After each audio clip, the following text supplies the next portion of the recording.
Alors avec Pierre, avec qui on fait cette web-série maintenant depuis quelques mois, on a décidé d'ouvrir un peu plus le champ de la web-série parce qu'on s'est dit Olivier Masmonteil, sa vie, son œuvre, ça allait peut-être commencer à saouler tout le monde.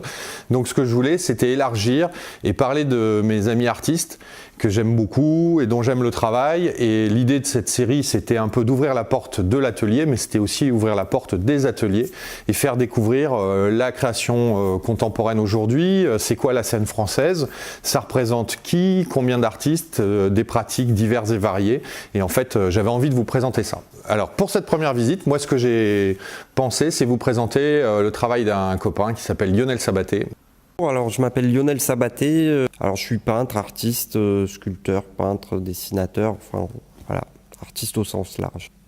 Alors, l'atelier, c'est un espace très important parce que moi, j'ai une pratique d'atelier. Je suis vraiment de ces artistes qui passent beaucoup de temps dans leur atelier.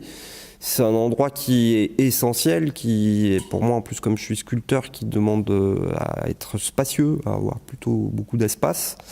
Donc là, comme on peut le voir, on est en plein hiver, il doit faire 0 degré dans l'atelier, mais j'ai de la place, donc voilà. Après, j'ai la chance maintenant d'avoir 2 ateliers, un à Paris, un à Los Angeles, donc il y en a un qui est plus chaud que l'autre. L'atelier influe beaucoup, en tout cas, sur le type de travail que je fais. En fait, dès que je m'ennuie sur un des postes, je passe à un autre, donc je suis toujours comme ça dans une mobilité qui me permet d'être toujours dans le plaisir.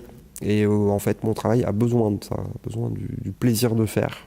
Mais c'est aussi l'endroit où je vais quand j'ai un moment, quoi. Je vais à l'atelier souvent aussi, quoi. Je vais à l'atelier faire des choses alors qui sont plus récréatives. Mais quoi que ça reste toujours récréatif, mon travail. Il y a plusieurs choses avec cet atelier à Los Angeles où finalement j'ai atterri là-bas un peu par hasard au début et finalement maintenant je m'y plais beaucoup parce qu'en fait il y a ce temps de retrait que ça j'avais pas quand j'étais dans un espace. C'est-à-dire que par exemple là je suis parti de Los Angeles il y a une semaine et donc ça fait une semaine que j'ai pas vu mes peintures qui sont là-bas, qui sont en cours. Et en fait, c'est un temps très important, ce temps de repos comme ça, et qui peut des fois, il arrive que je passe 1 mois et demi sans y aller.